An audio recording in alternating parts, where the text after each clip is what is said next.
Hi there, and welcome to my comprehensive combat guide.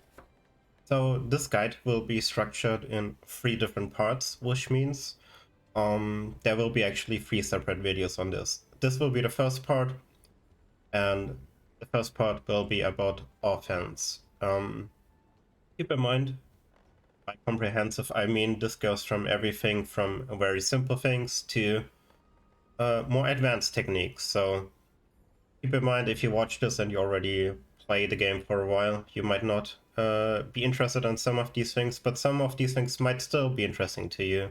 As always, there will be timestamps down below. And yeah, so first of all, let's start talking about some of the theory stuff. Very, very basic. Let's start with some stats.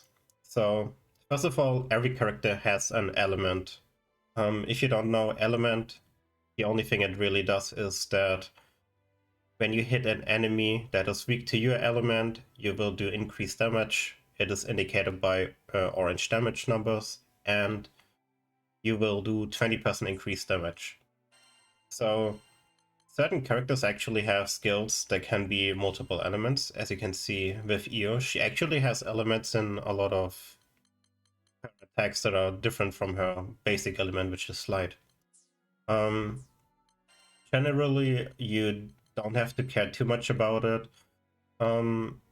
If you want to play very damage focused, what might be interesting to you is War Elemental. This will turn every attack that you do on an enemy that is not plain into a element boosted attack with 20% increased damage. Next up, let's go over power.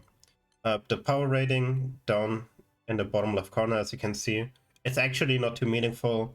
Power rating is basically just a rough estimate how strong your character is. Keep in mind, power does not really mean much. You could be a higher power level than someone else, but your character could be weaker than them, simply because maybe you build really inefficiently, stuff like that. So keep that in mind. More power does not equal better. Let's talk about defense. So defense is a hidden stat. Every character has a defense value of 0. The reason for that is that defense in this game is very simply a percent multiplier. If you're more curious about how defense and all that kind of stuff works, I would advise you to look at my defense 1-on-1 video. I explain in very great detail there how defense works, how defense interact with different multipliers from like buffs, from sigils, from different types of sources, damage cut, all that kind of stuff. So yeah, basically, as a base, every character has 0 defense. If you have like 30% defense from above, you'd basically take 30% less damage. Attack. So your attack stat is basically what the game will use to calculate your basic damage. Basic damage basically works in the way that every single action that you do in this game has a multiplier. That multiplier will basically multiply by your attack stat, and that way you have your basic attack damage. The basic attack damage, on the other hand, is capped through something called damage cap. I have extensive videos on damage cap if you want to look into that, so I'm not gonna go in depth over damage cap here, but yeah, that is basically attack power. Keep in mind, attack power is not the only thing you want to use to increase the damage. It's very important to have different multipliers to exponentially increase your damage. If you're curious about that and you want a very in detail explanation of that, watch my Citrus 101 video. I know I'm plugging a lot of stuff here, but I don't feel like reiterating an hour of knowledge for things that, you know, I already have existing videos on. Next up, critical hit. So in my Citrus 101 video, I actually did a little misinfo in critical hit because the in-game description actually explains it very poorly by saying it maximizes your damage. What I back then said was that you basically, when you do an attack, right, there's always a little damage roll, so your damage can do, let's say, between 8,000 and 10,000 your attack, because, you know, like, before you hit the damage cap, your attacks simply have a little bit of sway. And the way it was phrased in the game is that critical hits maximize your damage, which I assumed would be this roll system. But what critical hits actually do is they penetrate defenses from enemies. So there are certain enemies that take less damage if you hit them at certain parts. As example, if you hit Vulcan Bowler, the big worm enemy, on its main body, it takes drastically reduced damage. If you crit it, though, you will do your full normal damage.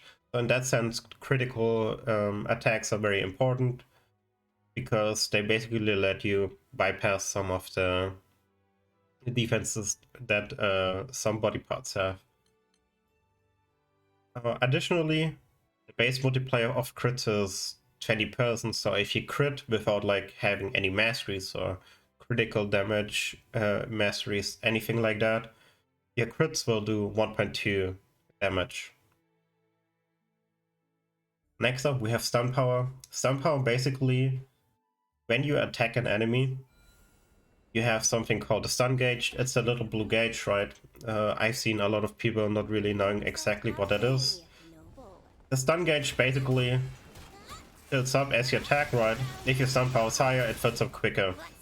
And when it's full, you get a link attack opportunity, right? Like this.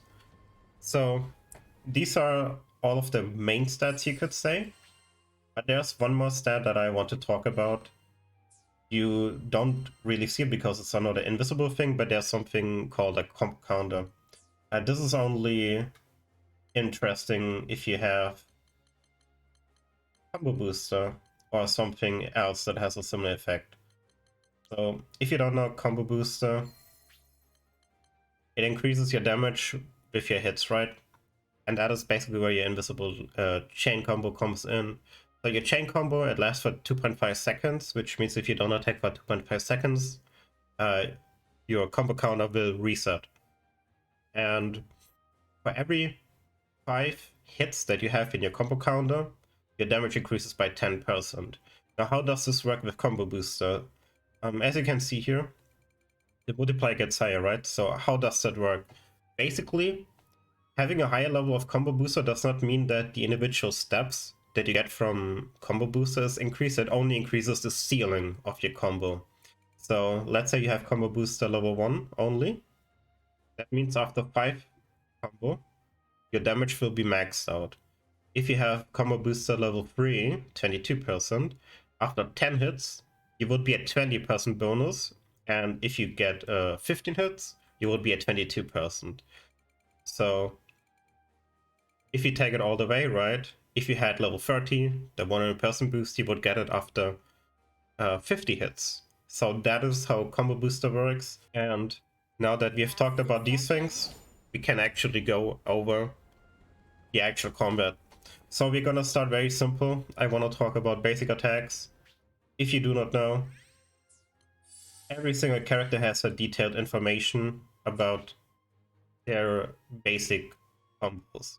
So here, everything is explained. It will tell you how many times you can charge your chargeable attacks. It will show you all of your combo routes. This applies to every single character. Some have more, some have less, right? Just wanted to briefly mention that. So let's start with basic attacks. Basic attacks in this game are your square button, right? And your triangle button is sort of like your unique action that is individual to every character. So every character has a basic attack, but not every character shares the same triangle, right? In general, your basic attack combo will always flow into your triangle on most characters. So if you see here, when I press triangle after finish my basic attack combo, I will do a combo finisher. You can also always see at the bottom right, as I progress through these combos here, the commands will change accordingly to what you have pressed, right? So if you're unsure, you can always look at the bottom right, what does my button say right now? And it will help you figure out, you know, what can I do right now? A lot of characters that have charged attacks, like Cagliostro, Io, Masaraga, Namaya, their charge attacks are usually not used individually, they are always used in conjunction with a combo. What I mean by that is, if you look here, if I charge up my triangle attack, it takes really long. If I charge up my triangle attack after a combo finisher, it's already charged up, right? So you can see. Charge attacks are usually used in conjunction with combos or with link attacks. I'll show you real quick here. Link attacks generally also let you go into your triangle attacks.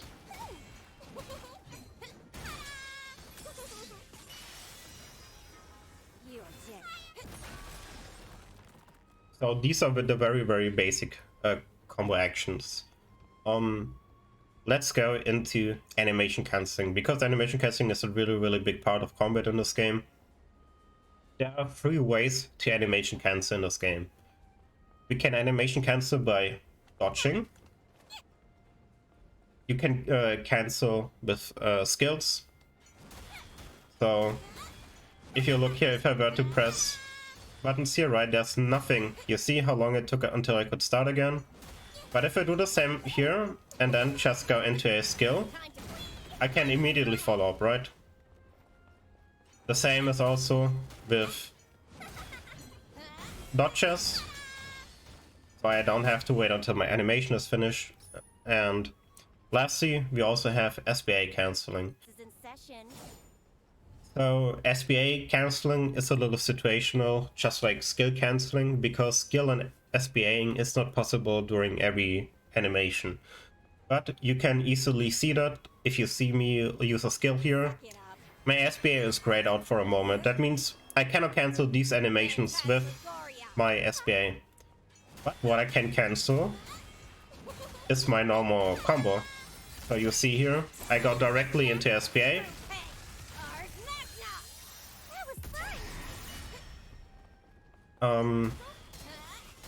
Some games have guard cancelling, right? Guard cancelling is not really used in this game. Also, I'm gonna demonstrate here real quick with animation locks. EO is really good to demonstrate animation locks and why animation cancelling is really important. So let's take a look what happens if I do not animation cancel after my Star Gauge, right? I'm gonna mash my basic attack button just so you can see how long I cannot do anything. Right, that's pretty long. But if I do the same and immediately cancel, you can see I can already charge up my next attack.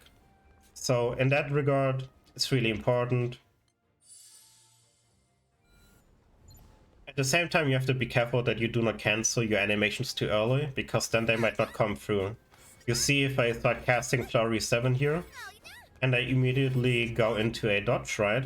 Nothing comes out. On lighting, on the other hand, right? It immediately comes out. So every animation is different in that regard. And let's take a look how long animation locked you have from Flurry 7, right? There's nothing you can do here. And if you compare that to Flurry 7, if you animation cancel, right? We have so much more time to do stuff, right? I also briefly want to talk about canceling charged attacks, because at least all the characters that I play, charged attacks you cannot cancel and resume. So let's say I charge up my collapse here. And now if I dodge, I immediately lose my stack, right? This applies to pretty much every character except EO. So you see when I'm on EO, when I charge my square attack, I can actually dodge and immediately resume with my charge attack, right? The same counts for my triangle charge. So EO is a very charge focused character, and she has a very unique interaction in that regard, because she can continue her charge from a dodge. This does not apply to any other character to my knowledge, at least not ones that I play. So let's take a look here. Vasaraga, right? If I dodge cancel, boom, it's gone. But something that is worth mentioning is that even if you dodge cancel a charge attack in your combo route, you might still be able to go to the next. So we can see here with Vasraga, if I actually cancel the first charge attack of his, I can still go into the combo finisher. You can see at the bottom right there on the triangle command right that it will turn into the combo finisher if you cancel the attack. So I charge this here for demonstration. And now I'm gonna cancel, press the next one. And there, you know, we go into the combo finisher without having to have done the previous charge attack, right, which would be this one here.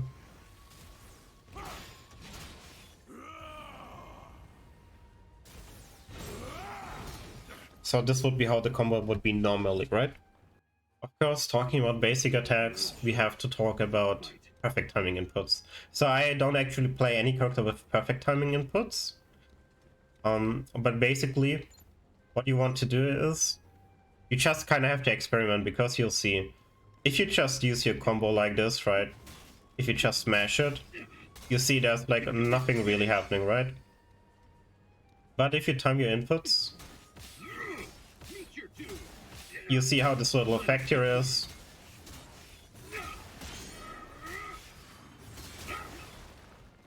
Perfect timing inputs, you kind of just have to experiment with every character.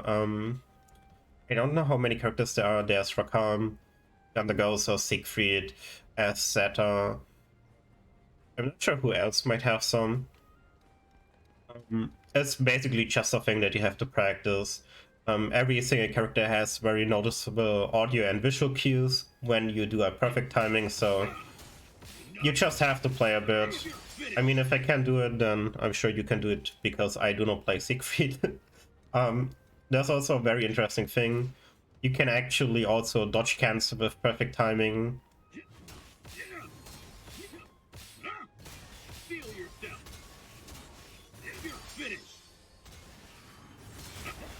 You see there, despite me dodging after I got a perfect timing input, it would do the perfect timing cue again after the dodge when I resume my attack, and I could still finish with Siegfried's combo finisher. So if you do not know Siegfried's combo finisher, it can only be used if every single attack before that was perfectly timed.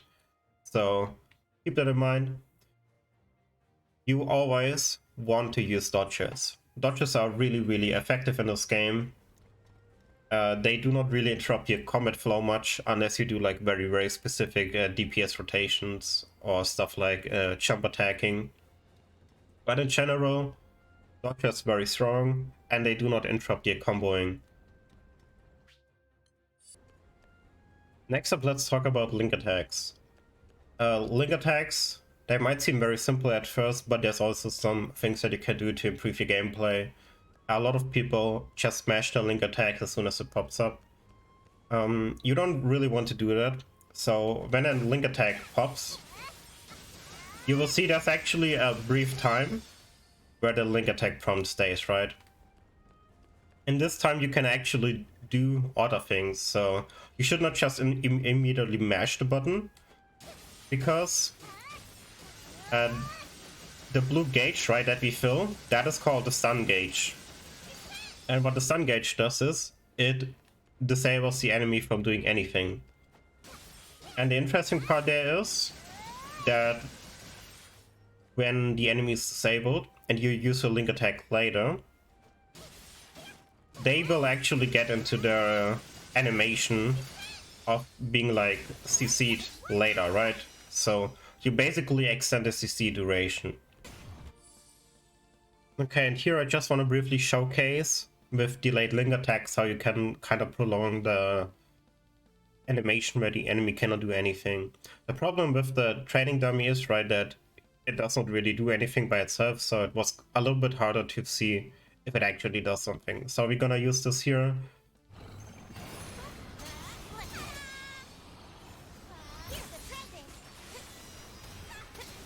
And you see, I just kept charging my attack here while the link attack was already popping up. I got my fully charged attack off, then went into link attack, then it stunned the enemy again, right? Because when you link attack, and basically don't see enemy again. Makes a little extra CC. That way you can kind of prolong the amount of CC that you can have. And that just means, you know, more free damage for your team, basically. And very important is also, after your link attack, you see the bar decreasing here. That is basically a cooldown. This does not decrease during things like SBAing. If you see here, the bar is almost full. If I SBA, the link cooldown will not tick down during the SBA, you see that. So that's very interesting, right? On certain characters, you also really want to time the stun gauge with certain attacks. As example, with Charlotta, right, when she has her sword glowing like this, she can use her combo finisher, which does a lot of damage. And as we said before, link attacks that will usually let you go back into your triangle attacks, or in Charlotta's case, let her go back into her golden sword, right? So let me demonstrate what I mean here. I'm gonna do my normal attack combo, and then I will use the combo finisher to get to the stun gauge, link attack, and then I can go straight into my strong combo again, right?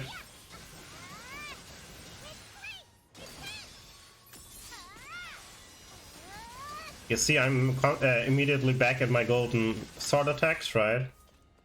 If I would do the same without link attack, you would see I have to start my combo all over with my normal attacks. You see here, they're not golden, right? So I'm gonna do Flurry 7. I'm gonna go into lightning so I get a quick cancel. And I wanna charge up my Stargaze. And instead of just pressing, you know, you can get like your next server Stargaze, let it go, and then go into your link attack. You get immediately a new charge of your quick casting, right? So let me demonstrate.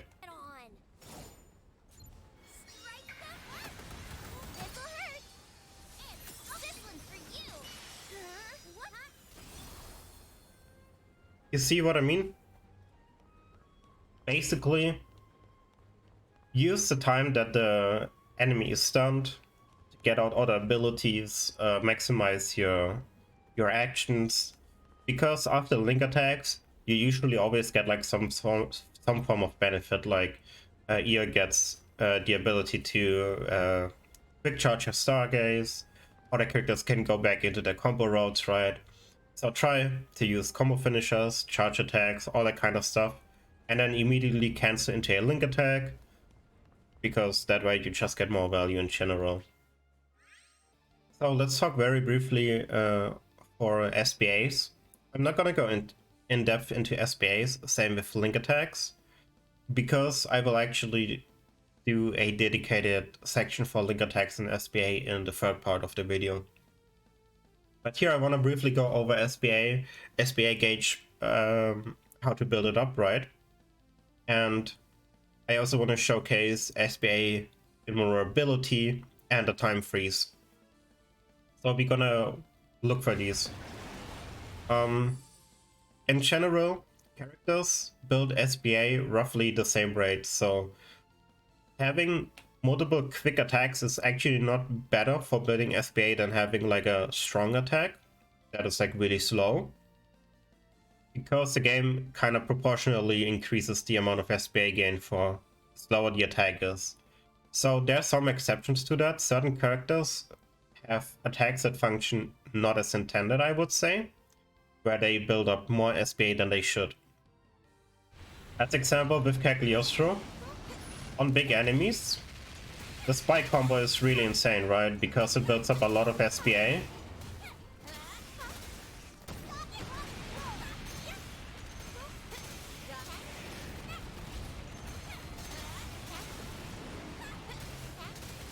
And if you compare that to her other combos, right? You build SBA a lot slower. But that is only because the spike combo builds up really quick, because it does more hits than it normally would do, you know, on like a small target and stuff like that. So in that sense, certain characters can build SBA a lot faster than they should in certain scenarios. Here, just want to briefly showcase the thing that I mentioned with Ferry, where I had jump attack combo. It builds a lot of SBA really quick. That is probably not intended.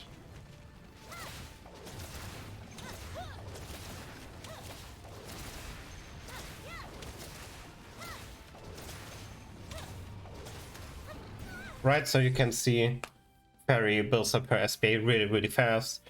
Stuff like this is most likely gonna get changed. I would assume this is not working as intended. And there's a few characters or specific attacks that work like this. In general, you can expect SBA gains to be roughly equal unless you use SBA boosting abilities or sigils. So yeah, this is it. This was the first part of my comprehensive combat series. There will be 3 parts on this. This is part 1. I hope it helped you learn something. In the next part, we will go over defense and all that stuff that comes with it. And in part 3, I will be talking more about team realigned stuff, SBA manipulation with AI teammates, go more in depth into link attack, SBA, and just some other stuff. And with that being said, I hope you all have a wonderful day. Bye bye.